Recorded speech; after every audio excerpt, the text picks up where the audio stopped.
George Hanna was a state trooper, and George Hanna was doing his job.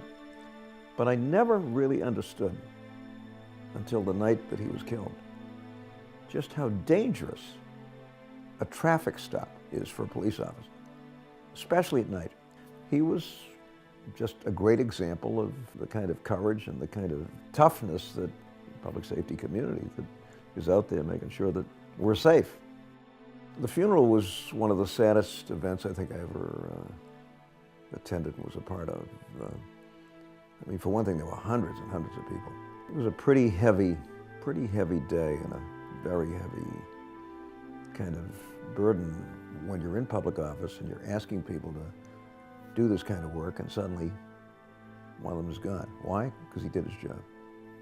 You know, what do you say to a young woman with young kids who all of a sudden is a widow because her husband is out there doing the kind of job that we expect of him? It's not easy, let me tell you. And certainly for them, just a terrible tragedy.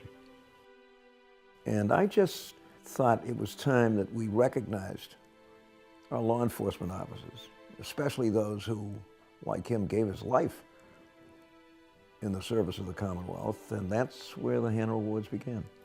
The first ceremony was a very special one, obviously. Nobody had ever done this before. This was the beginning of this, and every governor that has succeeded me has continued this tradition, which is why we're here 30 years later.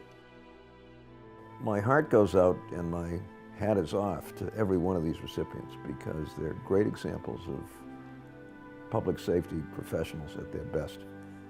And I'm delighted they've received these awards, delighted that we've had many nominees, equally terrific, who've been named, and I think it's just a great tradition that I hope and expect will continue for a long time to come.